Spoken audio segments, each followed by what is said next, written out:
चिराग तले अंधेरा, बीरबल ने उत्तर दिया। जहां पनाह एक बड़ा चिराग जो कई मीलों तक रोशनी देता है, उसके अपने नीचे अंधेरा होता है। अकबर यह बात सुनकर कट हुए।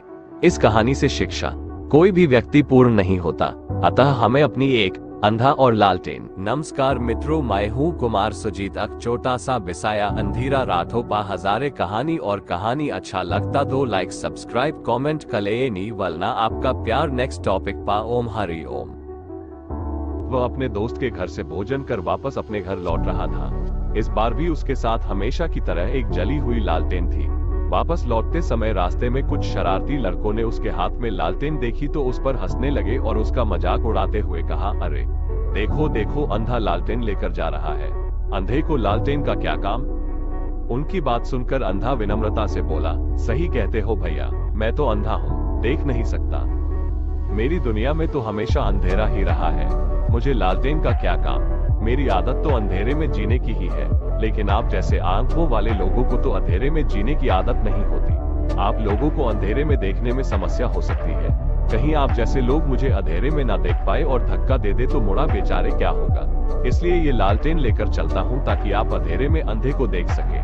अंधे व्यक्ति की बात सुनकर वह लड़के शर्मिंदा हो गए और उससे माफी मांगने लगे। उन्होंने भविष्य में कभी कुछ नहीं कहेंगे। सीख, कभी किसी को नीचा दिखाने की कोशिश नहीं करनी चाहिए और कुछ भी कहने से पहले अच्छी तरह सोच विचार करना चाहिए। तो रोशनी की बचत। एक बार प्रसिद्ध लेखक जॉन मुरे अपने लिखने के कार्य में व्यस्त थे। तभी दो महिलाएं जन कल्याण से संस्था के लिए उनसे चंदा मांगने आई। अपना लेखन कार्य बीच में छोड़ने के बाद जॉन मुरे ने वहां जल रही दो मोमबत्तियों में से एक को बुझा दिया। यह देखकर उनमें से एक महिला बुदबुदाई, यहाँ कुछ मिलने वाला नहीं है। जॉन मुरे को जब उन महिलाओं के आने के उद्देश्य का पता चला तो उन्होंने खुशी खुशी से $100 उन्हें दे दिए। महिलाओं के आश्चर्य का ठिकाना न रहा। उनमें से एक बोली, हमें तो आपसे 1 सेंट भी पाने की उम्मीद नहीं थी, क्योंकि आपने हमारे आते ही एक मोमबत्ती बुझा दी थी। जॉन मुरे ने उत्तर दिया, अपनी इसी बचत की आदत के कारण ही मैं आपको $100 देने में समर्थ हुआ हूँ। मेरे विचार से आपसे बातचीत करने के लिए एक मोमबत्ती का प्रकाश ही काफी है। महिलाएं बचत के महत्व को समझ चुकी थी। सीख, महिलाएं तो बचत के महत्व को समझ गई, लेकिन आप कब समझोगे?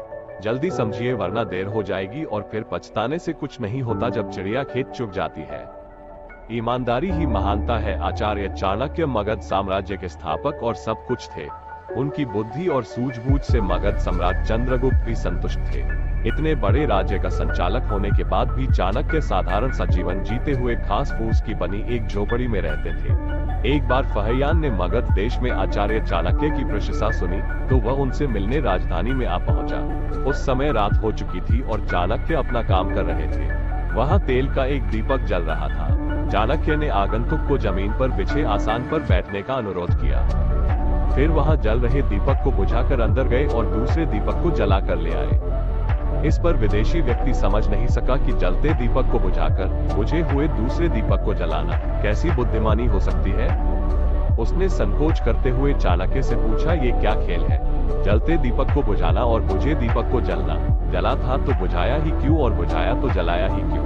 रहस्य क्या है? चाणक्य ने मुस्कुराते हुए कहा, उतने देर से अपना निजी कार्य कर रहा था, इसलिए मेरा दीपक जल रहा था। अब आप आए हैं तो मुझे राज्य के कार्य में लगाना होगा, इसलिए ये सरकारी दीपक जलाया है। आगंतुक चाणक्य की इस ईमानदारी और सच्चाई को देख बड़ा प्रभावित हुआ।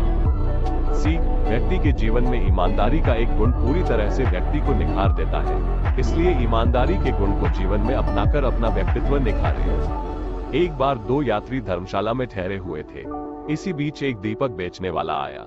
एक यात्री ने दीप खरीद लिया, वहीं दूसरे ने सोचा कि मैं भी इसके साथ ही चल पड़ूंगा, तो मुझे दीप खरीदने की क्या जरूरत है।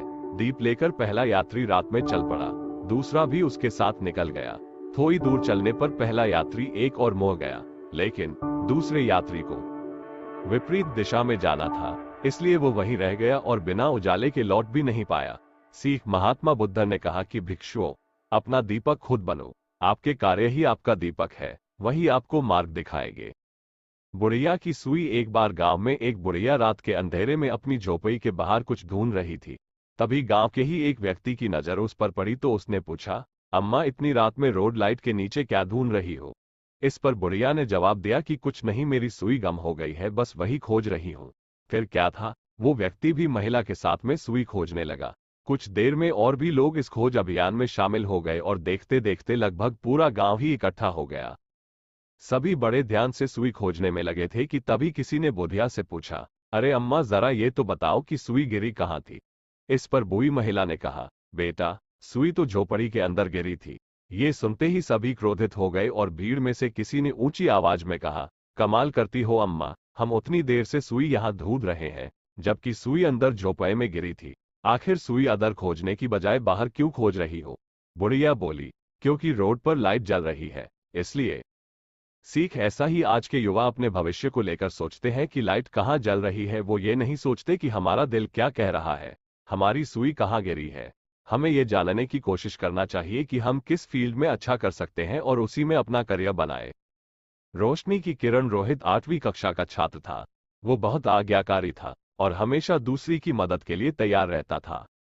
वो शहर के एक साधारण मोहल्ले में रहता था, जहां बिजली के खंभे तो लगे थे पर उन पर लगी लाइट सालों से खराब थी और बार बार कंप्लेंट करने पर भी कोई उन्हें ठीक नहीं करता था। रोहित अक्सर सड़क पर आने जाने वाले लोगों को अंधेरे के कारण परेशान होते देखता। उसके दिल में आता कि वो कैसे इस समस्या को दूर करे। उसके लिए वो जब अपने माता पिता या पड़ोसियों से कहता तो सब इसे सरकार और प्रशासन की लापरवाही कहकर टाल देते। एक दिन रोहित कहीं से एक लंबा सा बांस और बिजली का तार लेकर और अपने कुछ दोस्तों की मदद से उसे अपने घर के सामने लगाकर उस पर एक बल्ब लगाने लगा। आस पड़ोस के लोगों ने देखा तो पूछा, अरे तुम ये क्या कर रहे हो? मैं अपने घर के सामने एक बल्ब जलाने का प्रयास कर रहा हूं, रोहित बोला। उस पर पड़ोसियों ने कहा, अरे इससे क्या होगा, अगर तुम एक बल्ब लगा भी लोगे तो पूरे मोहल्ले में प्रकाश थोड़े ही फैल जाएगा, आने जाने वालों को तब भी तो परेशानी उठानी ही पड़ेगी। रोहित बोला कि इससे कम अपने घर के सामने से जाने वाले लोगों को परेशानी नहीं होगी, और ऐसा कहते हुए उसने एक बल्ब वहां टाक दिया। एक दो दिन बाद कुछ और घरों के सामने भी लोगों ने बल्ब टाक दिए। धीरे धीरे पूरा मोहल्ला प्रकाश से जगमग हो उठा।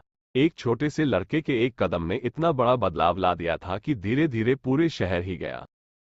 सीख, कई बार हम सिर्फ इसलिए किसी अच्छे काम को करने में संकोच कर जाते हैं क्योंकि हमें उससे होने वाला बदलाव बहुत छोटा लगता है, पर हकीकत में हमारा एक छोटा सा कदम एक बड़ी क्रांति का रूप लेने की ताकत रखता है।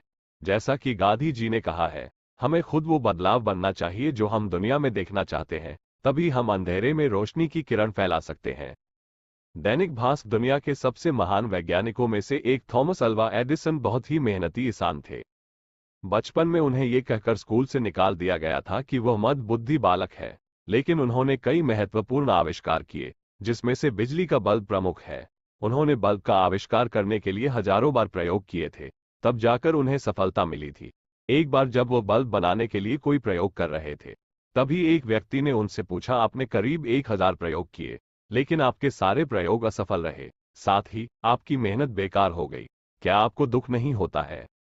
एडिसन ने कहा, मैं सोचता हूं कि मेरे 1000 प्रयोग असफल हुए हैं, मेरी मेहनत बेकार नहीं गई, क्योंकि मैंने 1000 प्रयोग करके ये पता लगाया है कि इन 1000 तरीकों से बल्ब नहीं बनाया जा सकता।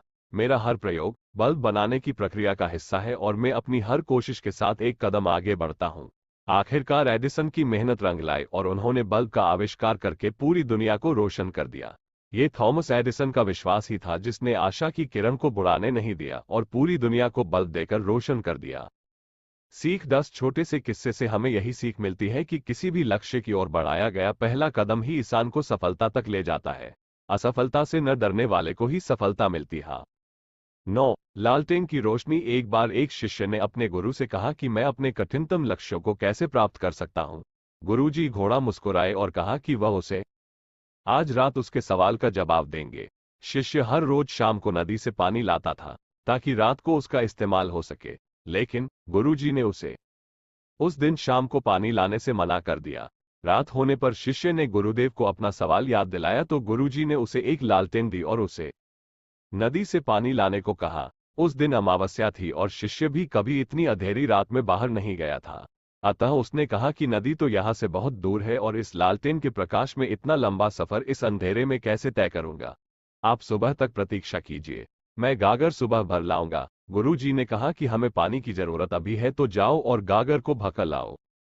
गुरुजी ने कहा कि रोशनी तेरे हाथों में है और तू अंधेरे से डर रहा है। बस फिर क्या था, शिष्य लालटेन लेकर आगे बढ़ता रहा और नदी तक पहुंच गया और गागर भरकर लौट आया। शिष्य ने कहा कि मैं गागर भरकर ले आया हूं, अब आप मेरे सवाल का जवाब दीजिए। तब गुरुजी ने कहा कि मैंने तो सवाल का जवाब दे दिया है, लेकिन शायद तुम्हें समझ में नहीं आया।